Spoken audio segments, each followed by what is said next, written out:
Good morning, class 12. Today's topic is difference between time study and motion study, and the second topic is comparison between Taylor and Fioll, and the third topic is similarity between Taylor's and Fioll's principles. Today we'll discuss these three questions with you. The first question is differentiate between time study and motion study. Serial number basis. अच्छा, जितने भी differences है वो आपको tabular form में लिखने हैं, जिस तरह से टेबल बनी हुई है। Time study, motion study. The first is meaning. Time study is conducted to find out the standard time for performing a task. ये टाइम स्टडी भी अपने किया था कि मेन क्या है कि किसी भी टास्क को करने के लिए, किसी भी काम को करने के लिए कितना स्टैंडर्ड टाइम चाहिए, तो उसके लिए टाइम स्टडी कंडक्ट की जाती है। And motion study is conducted to find out the total movements of workers while they are performing the task। यानी एक वर्कर किसी भी काम को करते हुए कितनी बार मूवमेंट्स करता है अपनी बॉडी की, तो वो कहाँ कंडक्ट की जाती है, किसके द्वारा कंडक्ट की जाती है? मोशन स्टडी के द्वारा की जाती है। Second one is purpose. The purpose of time study is to find out the standard time to fix a fair day's work for the workers. यानी स्टैंडर्ड टाइम पता लगाना ताकि हम ये पता लगा पाए कि वर्कर्स को एक दिन में कितना काम करना है। And the purpose of motion study is to eliminate wasteful and unproductive movements of workers to increase their efficiency level। The motion study का main purpose क्या है कि जितनी भी unnecessary activities है, unproductive activities है, उनको remove करना, उनको eliminate करना ताकि workers के efficiency level को increase किया जा सके। Third is method of conducting। It is conducted with the help of stopwatch। इसे किसके द्वारा कंडक्ट किया जाता है? स्टॉप वॉच की हेल्प से देखा जाता है कि एवरेज वर्कर, स्किल वाले वर्कर को काम करने में कितना टाइम लग रहा है। And motion study is conducted with the help of a movie camera.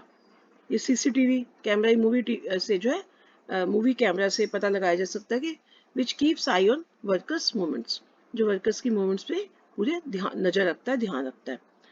तो these are the three differences between time study and motion studies.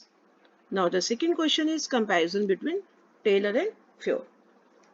Point one is concern। ये टेलर्स के जो प्रिंसिपल्स है वो टेलर किससे कंसर्न है? ये Taylor's techniques and principles are concern with workers efficiency. इसका मतलब मेन कॉन्सेंट्रेशन क्या था? वर्कर्स एफिशिएंसी को ध्यान में रखना। एंड जो Fayol's principles are concern with management efficiencies, ये मैनेजमेंट की एफिशिएंसी पे कॉन्सेंट्रेट करता है। लेवल या पर्सपेक्टिव, तो द टेलर जो है started his studies and approach from lowest level in the organization. ये लोएस्ट लेवल पे इसने अपना काम स्टार्ट किया एंड फिर started his studies and approach from the highest level in the organization. And the third is emphasis. तो Taylor laid great emphasis on standardization of work. इसने work को स्टैंडर्डाइज किया। And Fayol laid great emphasis on functions of manager. इसे managers यानी जो Taylor है workers को concentrate कर रहा है, फैक्ट्री लेवल पे काम कर रहा है, लोएस्ट लेवल पे काम कर रहा है, वर्कर से रिलेटेड स्टैंडर्डाइजेशन वर्क कर रहा है। और जो फ्यूल है ये मैनेजमेंट एफिशिएंसी पे कॉन्सेंट्रेट कर रहा है, हाईएस्ट लेवल पे काम कर रहा है। और इसका मेन पर्पस क्या है कि इसका एम्फेसिस किस पे? Functions of managers. फोकस कि the Taylor laid focus on eliminating wasteful movements, जो मोशन स्टडी में था, and saving energy of workers. It focuses on increasing productivity. इसका मेन पर्पस क्या है कि प्रोडक्शन को इंक्रीज करना है। And Fayol's focus was on development of principles for better management. इसका मेन पर्पस क्या था कि मैनेजमेंट को बेटर बनाना। It focuses on improving overall achieve achievement of organizational goals. इसका मेन पर्पस क्या है कि ऑर्गेनाइजेशनल गोल्स को अचीव करना है। This is incomplete sentence, completed. Now fifth is major contribution. जो Taylor's main contribution was development of, उसने क्या क्या कॉन्ट्रीब्यूशन दिया? साइंटिफिक टेक्निक्स दी और साइंटिफिक प्रिंसिपल्स दिए। और फिर उसकी कॉन्ट्रीब्यूशन क्या है? 14 principles of general management. Personality, तो Taylor's developed the personality of scientist and became famous as a father of scientific management. इन्हें टेलर को साइंटिफिक मैनेजमेंट का फादर बोला गया था। ये main scientist, as a scientist ज़्यादा पॉपुलर रहा है। और फिर developed the personality of a researcher and practitioner, and he became famous as a father of general management. अगर आपसे पूछा जाए 1 मार्क क्वेश्चन में, who is the father of general management, that is Fayol, Henry Fayol, and who is the father of scientific management, that is F.W. Taylor, Frederick Winslow Taylor. तो F.W. Taylor है जो he is the father of scientific management, and Fayol is the father of general principle. Unity of command, ये जो Taylor's techniques हैं, Taylor's के जो उसके under unity of command is not followed, कि did not follow this principle as Taylor insisted on minimum 8 bosses. इससे तो division of work को ध्यान में दिए यानी इसलिए फॉलो किया फंक्शनल फॉर्मेनशिप को। अकॉर्डिंग टू फंक्शनल फॉर्मेनशिप की यूनिटी ऑफ कमांड नहीं होना चाहिए, क्योंकि एक अकेला बॉस सभी काम में परफेक्ट नहीं होता। बट जो फ्यूल है, it strictly followed this principle, that is only one boss for one employee. Expression, Taylor's techniques are expressed as scientific management, इसे साइंटिफिक मैनेजमेंट बोला जाता है, and Fayol's techniques are expressed as general theory of administration. And applicability, this is Taylor's जो techniques और principles है, these are applicable to specialised situations, but Fayol's 14 principles are applicable universally. So these are the differences between Taylor's and Fuel. Now next question, similarities between Taylor and Fuel. अब इन दोनों में similarity क्या है? कई बार question आ जाता है, Taylor's and Fuel's principles are complementary to each other.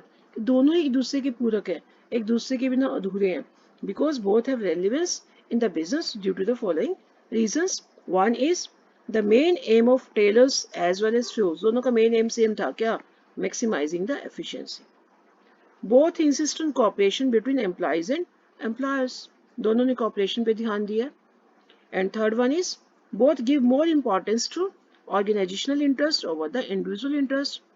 And fourth one, both suggested division of work for specialization, यानी अगर स्पेशलाइजेशन लाना है तो डिवीजन ऑफ वर्क को उन दोनों ने सजेस्ट किया है।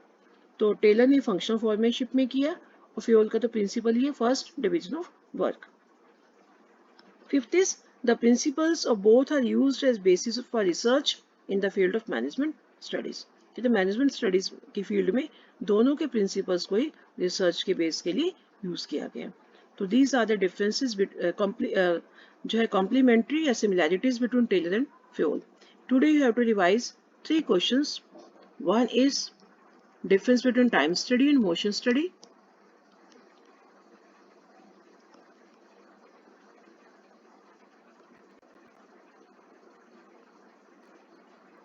And second question is difference between Taylor and Fuel.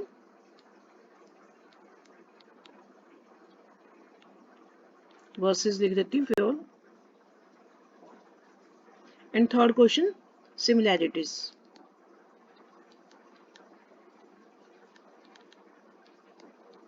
Between Taylor and Fuel. These 3 questions you have to write in your notebook and you have to revise these 3 questions. Thank you and have a nice day.